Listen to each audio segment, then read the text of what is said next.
لا ينتج ولا لا ينتج لا ينتج یا لا ينتج، بس لا ينتج لا ينتج لا ينتج بس دا بالمعروف والمجهول بہت سارا بیان ہوا ہے. أي لم يلد ولم يولد. أما الثاني فظاهر فإنه يستلزم الإمكان، وأما الأول فلأن الوالد غير مستعمل في العرف واللغة في السبب فقط، بل في إخراج المثل من البدل، والله سبحانه وتعالى منزه عنه. اچھا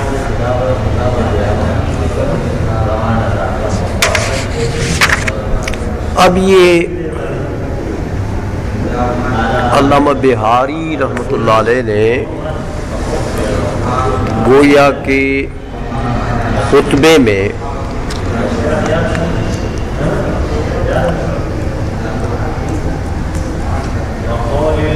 لا یتصور کے بعد کیا کہا؟ لا ینتجو. تو ملا حسن فرماتے ہیں کہ یہ بھی علامہ بہاری کا قرآن ہے نا، یہاں بھی دو قراتیں ہیں. معروف کی قرات بھی ہے لا ینتج، مجہول کی بھی ہے لا ینتج. دونوں پڑھنا یہاں جائز. لا ینتج جو پڑھو گے تو معنی قرآن ہے بالکل لم یلد،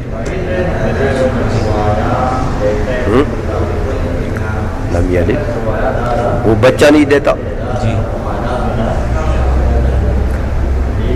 ہاں اس کا بچہ پیدا نہیں ہوتا. لم یلد وہ بچہ نہیں دیتا. اور لا ینتج ہو جائے تو معنی پھر ہوئی لم یولد والا ہو گیا کہ وہ مولود نہیں ہے. لم یولد وہ مولود نہیں ہے.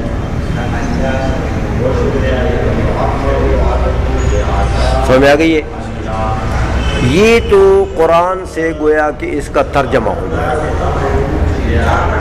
لم یلد اس نے گویا کہ کسی کو جنا نہیں،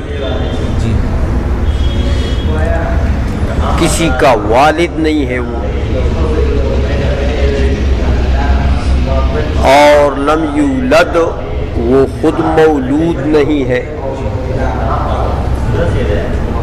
کسی کا پیدا شدہ بچہ نہیں ہے وہ. آئیسوں میں تو کہتے ہیں دونوں معنی یہاں پر بن سکتے ہیں، لیکن دونوں یہ دعوے ہیں. علامہ بہاری کے کلام میں لم یلد ہو جائے تو بھی، لا ینتجو ہو جائے تو بھی ایک دعویٰ ہے. سمجھائیے؟ اور مجہول ہو جائے تو بھی ایک دعویٰ ہے. معروف ہو جائے تو مطلب یہ کہ وہ والد نہیں کسی کا، یہ بھی ایک دعویٰ ہے. مجہول ہو جائے تو معنی یہ کہ یہ مولود نہیں ہے، یہ بھی ایک دعویٰ ہے. تو ہر دعوے کے لیے دلیل چاہیے. تو یہاں پر علامہ بہاری نے دلیل تو نہیں دی، بس صرف یہ دعوے کر کے چلے گئے. متون میں یہی ہوتا ہے، اختصار ہوتا ہے. تو شارحین کا پھر کام ہے کہ وہ پھر دلائل دیں. سمجھائیے؟ تو کہتے بھائی اما الثانی فظاہر فإنه يستلزم الامکان. لم یولد کہتے یہ دعویٰ جو ہے یہ تو بالکل ظاہر ہے کہ وہ مولود نہیں ہے، مولود نہیں ہے. یہ دعویٰ جو ہے اس کے دلائل تو بالکل ظاہر ہے.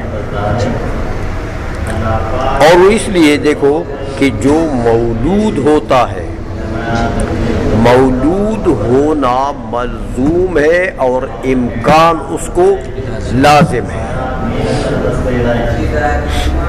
کیونکہ جو مولود ہو دیکھو وہ مسبوق بالعدم ہوتا ہے، یعنی پہلے نہیں ہوتا، بعد میں پیدا ہو جاتا ہے.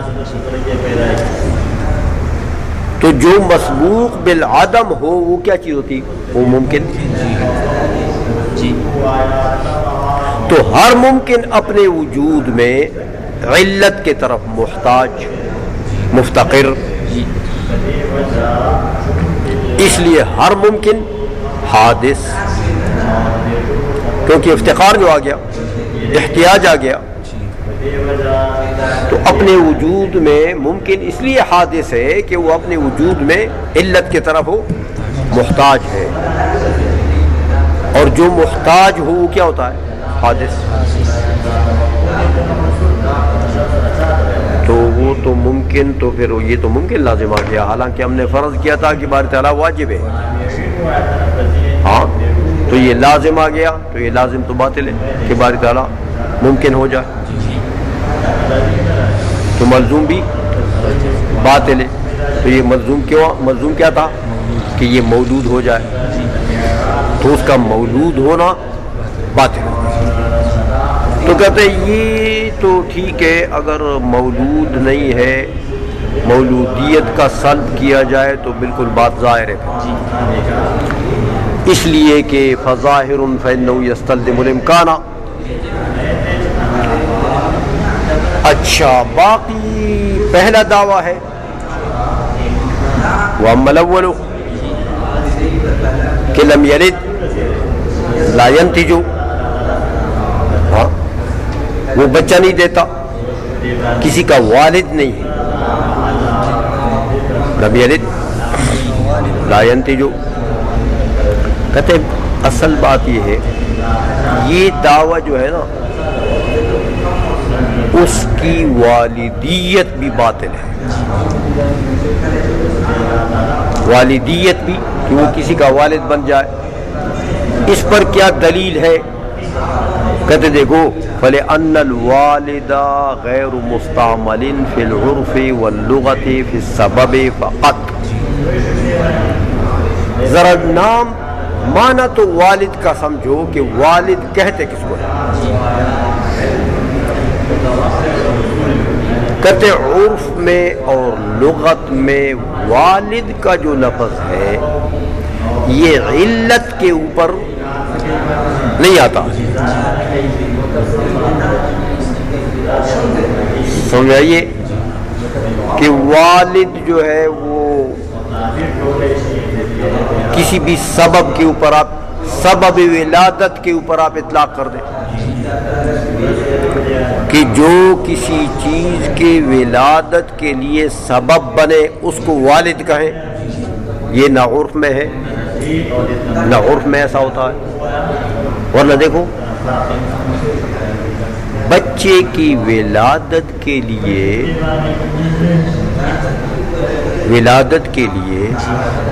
وہ نطفہ سبب نہیں ہے، تو نطفے کو والد کہتے ہیں. اور وہ جو دائی آتی ہے، وہ جو ٹیکے لگاتی ہے اور وہ دوائی دیتی ہے، وہ جو علاج کرتی ہے، وہ ولادت کے لیے سبب نہیں ہے، اس کو والد یا والدہ کہتے ہیں. مطلب یہ ہے کہ سبب ولادت کو والد کہنا یہ تو نہ عرف میں ہے اور نہ لغت میں. اس معنی میں اگر لے لیا جائے تو ٹھیک ہے، باری تعالیٰ سبب اور علت تو ہے ولادت کے لیے، لیکن اس معنی میں والد کا لفظ آتا نہیں، نہ عرف میں آتا ہے نہ لغت میں آتا ہے. سمجھائیے یہ معنی تو والد کا ہے نہیں. والد کا کیا معنی ہے؟ کہتے ہیں والد کا یہ معنی ہے، دیکھو بل فی اخراج المثل من البطن. والد کس کو کہتے ہیں؟ کہ زوجہ کی بطن سے اپنا مثل نکالے.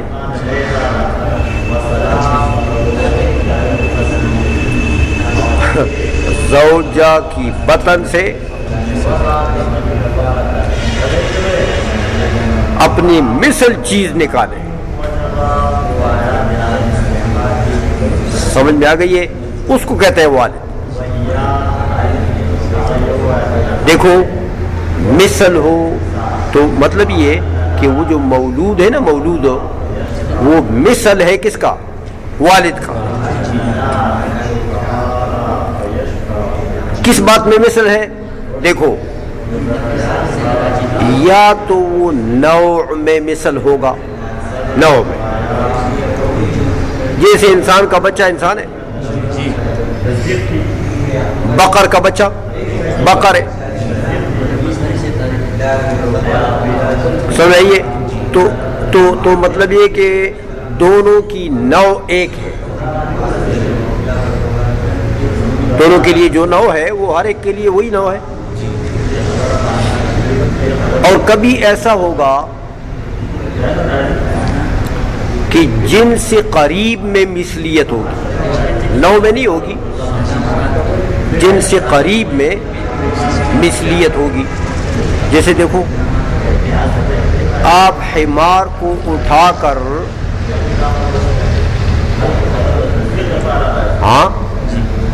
تو گھوڑی پر چڑھاتے ہو تو خچر نکلتا ہے. کیا نکلتا ہے؟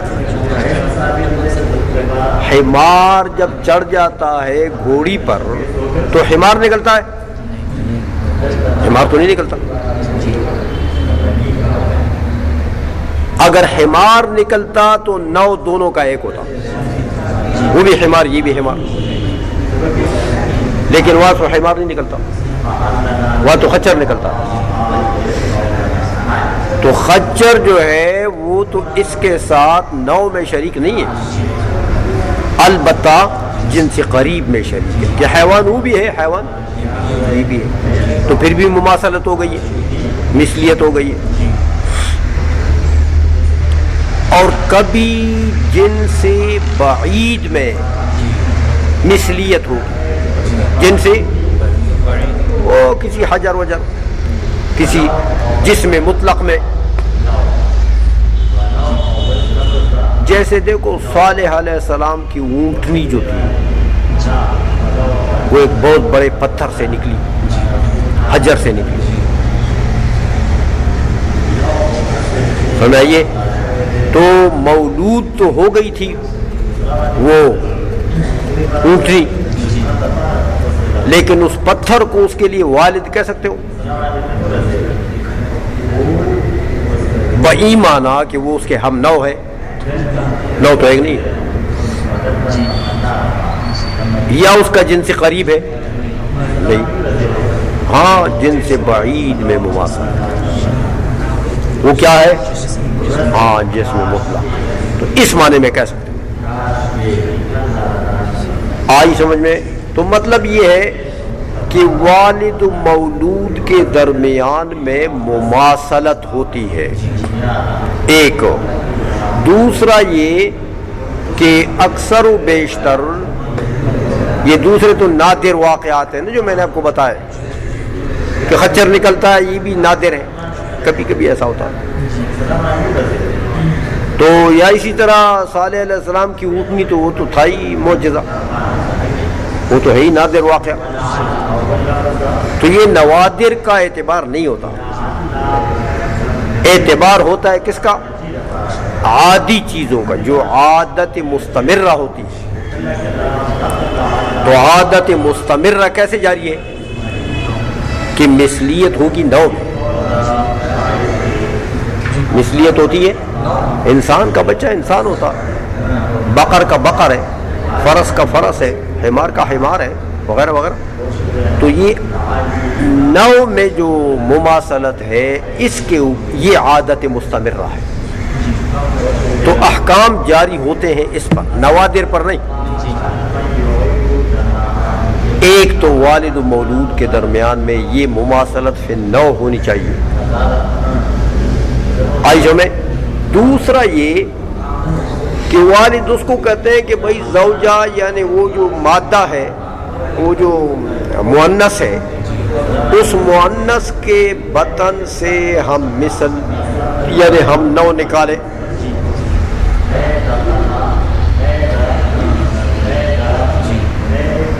اس معنی میں والد کا اطلاق باری تعالیٰ پر ہو سکتا ہے؟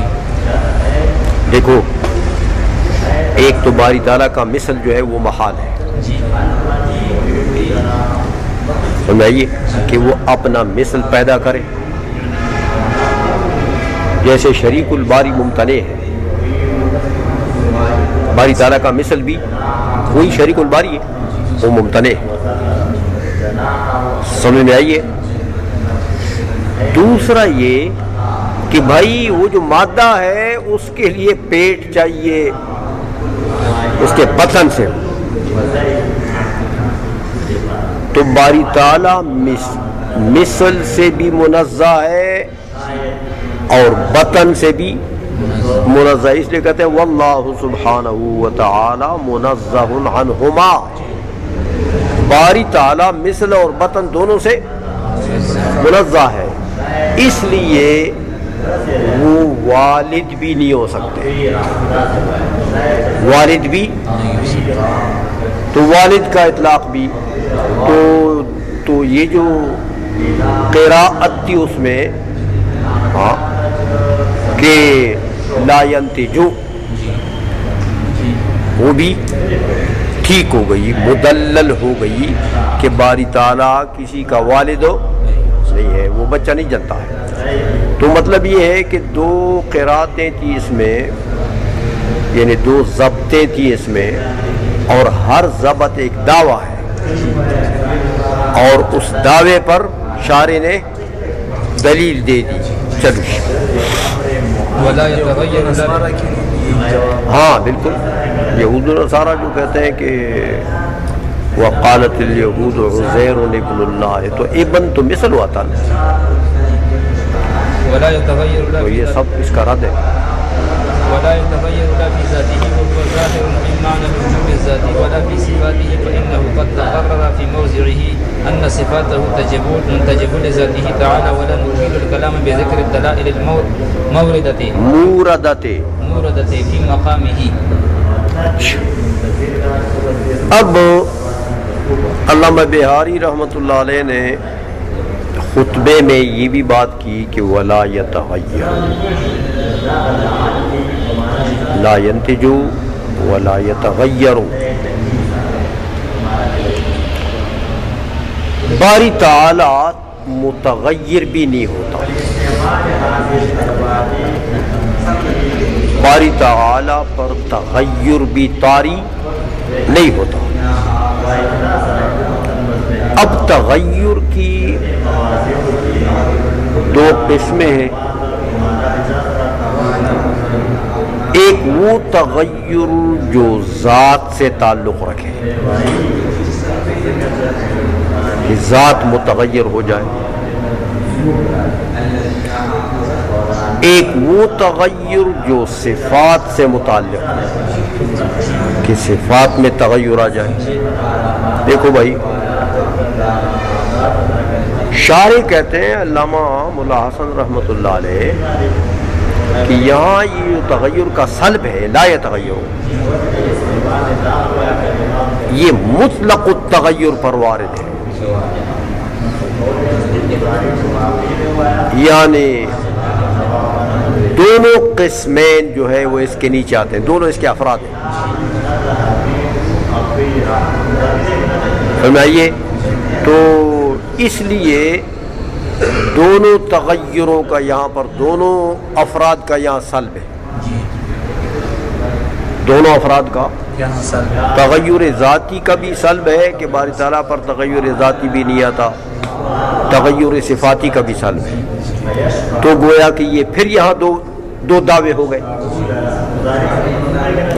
اس لیے فرمایا کہ لا فی ذاتی ہی وَهُوَ ظَاهِرٌ مِّن مَّعْنَى الْوُجُوبِ الذَّاتِي، کہتے یہ دعویٰ تو ہے کہ باری تعالیٰ کی ذات پر تغیر نہیں آتا،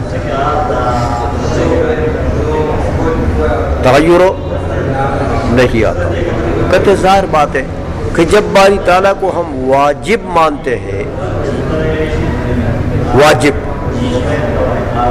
تو پھر تغیر تو وجوب ذاتی کا منافی ہے، کیونکہ جو متغیر ہوتا ہے حادث ہوتا ہے۔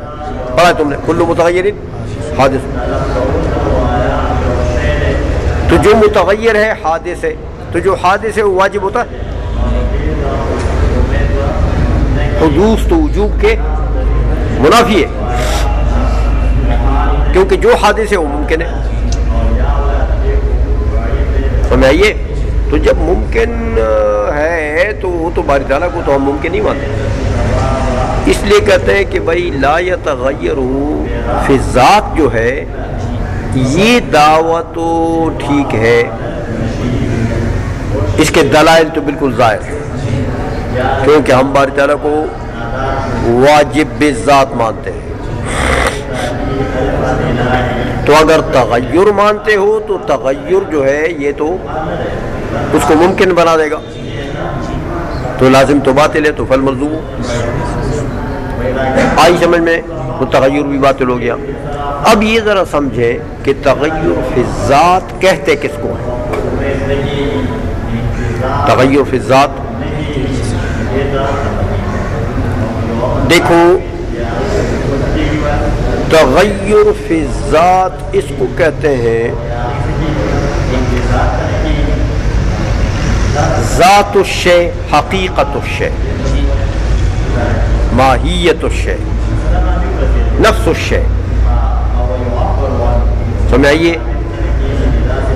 تو تغیر ذاتی تغیر فی الذات کیسے ہوگا کہ چیز کی باعتبار ماہیت تغیر ہو جائے،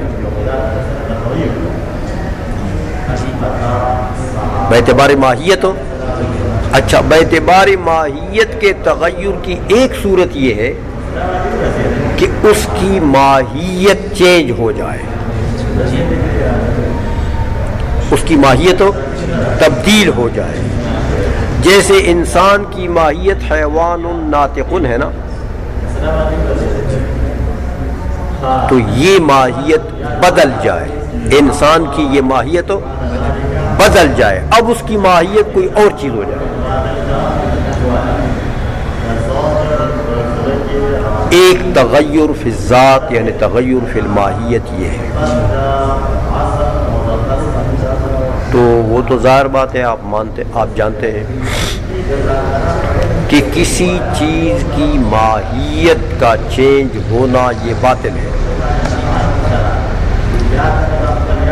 ماہیت کی تبدیلی، کیونکہ چیز اپنی ماہیت سے نکل جائے گی نا، تو انسلاخ الشیء عن الماہیت یہ باطل ہے کہ چیز اپنی ماہیت سے نکل جائے، دوسری ماہیت کی طرف چلا جائے۔ انسلاخ الشیء عن الماہیت یہ باطل ہے۔ تو تغیر کی ایک صورت یہ ہے تغیر فی الذات کی،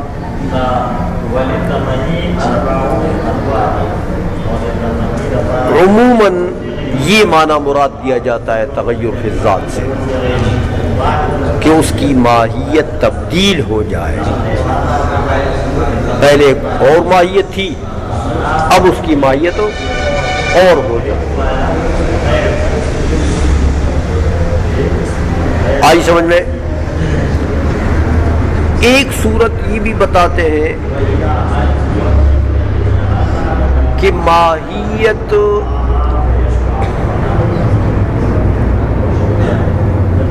دیکھو تغیر فی الماہیت کی ایک صورت یہ بھی ہے کہ ایک چیز کی یہ ماہیت ہے، یہ پرانی والی یہ ماہیت ہے، اس کے ہوتے ہوئے یہ بھی ماہیت ہے، اس کے ہوتے ہوئے یہ چیز دوسری ماہیت میں منتقل ہو جائے، یعنی یہ بھی ماہیت ہے لیکن اس کے ہوتے ہوئے یہ ماہیت تبدیل نہیں ہوئی۔ پہلی صورت میں تو یہ رہ گئی نا، یہ تبدیل ہو گئی، تو اس کی جگہ دوسری آ گئی۔ اس صورت میں یہ پرانی ماہیت جو ہے یہ بھی ہے، لیکن اس کے ہوتے ہوئے چیز دوسری ماہیت میں چلی گئی، یہ بھی ماہیت ہے لیکن دوسری ماہیت بھی ثابت ہو گئی اس کے لیے. ہاں یعنی جمع بین الماہیتین، تو یہ بھی باطل ہے، کیونکہ ایک چیز کے لیے دو ماہیتوں کا ہونا بھی باطل ہے. تعدد فی الماہیت، تعدد فی الذات ایک چیز کے لیے، یہ بھی باطل ہے. ایک چیز کے لیے دو ماہیتیں، دو ذوات، یہ نہیں ہو سکتی. تو تغیر سے اگر یہ مراد ہے تو بھی ٹھیک ہے، لا یتغیر، تغیر فی الذات یہ بھی باری تعالیٰ پر نہیں آ سکتا کیونکہ وہ واجب ہے. اس کو ہم نے کیا مانا ہے؟ واجب. تو اب جب واجب ہوا تو وہ اپنی ماہیت، اس کے شان کے مناسب جو بھی ہے اس کی ذات ہو، وہ اپنی ذات سے گویا کہ جا کر دوسری ذات میں داخل ہو جائے. یہ انتقال عن ماہیت الی ماہیت ہے، ولو کہ وہ پہلی والی ماہیت بھی باقی ہے. تو یہ انتقال جو ہے یہ بھی تو تغیر ہے، انتقال یہ بھی تو حادث چیز ہے. تو اللہ تعالیٰ کی ذات محل حوادث بن جائے گی. یہ انتقال کیا ہے؟ حادث. تو جو محل حوادث ہو وہ حادث ہوتا. تو یہ تغیر جو ہے یہ بھی باری تعالیٰ کی ذات میں لا یتغیر. آئسوں میں تو یہ تغیر فی ذات کے یہ کئی معنی آتے ہیں، لیکن ہر معنی کے اعتبار سے یہاں پر لا یتغیر میں معنی تغیر کا سلب جائز ہے. آئی سمجھ میں؟ اچھا، یا جزوی تغیر ہو، دیکھو نا یہ تو ماہیت، پوری ماہیت تبدیل ہو گئی نا. تو تغیر ماہیت اس کو بھی کہتے ہیں کہ ماہیت کی ایک جز تبدیل ہو جائے. فرض کرو ماہیت مرکب ہو تو اس کی ایک جز تبدیل ہو جائے تو بھی کہتے ہیں ماہیت میں تغیر آ گیا. فرض کرو حیوان الناطق، یہ انسان کی ماہیت مرکب ہے، اس کی ایک جز تبدیل ہو جائے، حیوان تبدیل ہو جائے. فرض کرو حیوان کی جگہ پر ماشی آ جائے، ناطق تبدیل ہو جائے، ناطق کی جگہ پر ضاحک آ جائے، تو ماہیتوں میں تغیر آ گیا.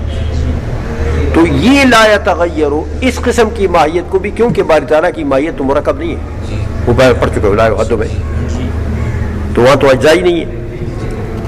سمجھئے؟ تو جب اجزاء نہیں ہے تو تغیر جز بھی لا یتغیر. ٹھیک ہے، جزء ماہیت میں بھی چینجز نہیں ہو سکتی. تو یہ لا یتغیر فی الذات کے معانی ہے کہ باری تعالیٰ کی ذات پر تغیر طاری نہیں ہو سکتا. ان تغیر کے اقسام میں سے کوئی بھی قسم باری تعالیٰ کی ذات پر طاری نہیں ہو سکتا. بات سمجھ میں آ گئی ہے؟ اس لیے کہتے ہیں لا فی ذاتی وہو ظاہر، اس کا سلب تو ظاہر ہے. کس سے ظاہر ہے؟ من معنی الوجوب الذاتی، وجوب ذاتی کے معنی سے کہ ہم نے اس کو واجب مانا ہے. تو جب واجب مانا ہے تو ظاہر بات ہے کہ تغیر ذات تو پھر ممکن نہیں ہے. آئی سمجھ میں؟ دوسرا معنی جو ہے وہ تغیر فی الصفات ہے، ولا فی صفاتہ، یعنی ولا یتغیر فی صفاتہ. اچھا، اب یہ کیوں بھائی باری تعالیٰ کی صفات میں بھی تغیر نہیں آتا؟ ملا حسن کہتے ہیں کہ بھائی یہ تو مسئلہ علم کلام کا ہے، مسئلہ علم کلام کا ہے. ذات اور صفات کی باتیں ہوتی تو ادھر، منطق کا مسئلہ نہیں. اس لیے میں یہاں پر دلائل دے کر بات کو لمبی نہیں کرتا. اس کے دلائل ہیں لیکن لمبی چھوڑی دلائل یہاں پر دے کر تو بے محل بات ہو جائے گی، کیونکہ یہ تو منطق کی کتاب ہے، علم کلام کی کتاب نہیں ہے. لیکن تھوڑی سی بات اتنا سمجھ لیں کہ فَإِنَّهُ قَدْ تَقَرَّرَ فِي مَوْضِعِهِ أَنَّ صِفَاتِهِ تَجِبُ لِذَاتِهِ تَعَالَى. بس اتنی بات سمجھ لیں کہ باری تعالیٰ کی صفات جو ہیں وہ صفات واجبۃ الثبوت ہیں باری تعالیٰ کی ذات کے لیے. صفات کا ثبوت باری تعالیٰ کے لیے کیا ہے؟ واجب. علم کا ثبوت باری تعالیٰ کے لیے، قدرت، مشیت، کلام، ارادہ وغیرہ، ان سب صفات وجودیہ ذاتیہ کا ثبوت باری تعالیٰ کے لیے کیا ہے؟ واجب. تو میرے بھائی جو واجب الثبوت ہو اس کا مطلب کیا ہوا؟ یعنی واجب الوجود. ثبوت کیا ہوتا ہے؟ وجود.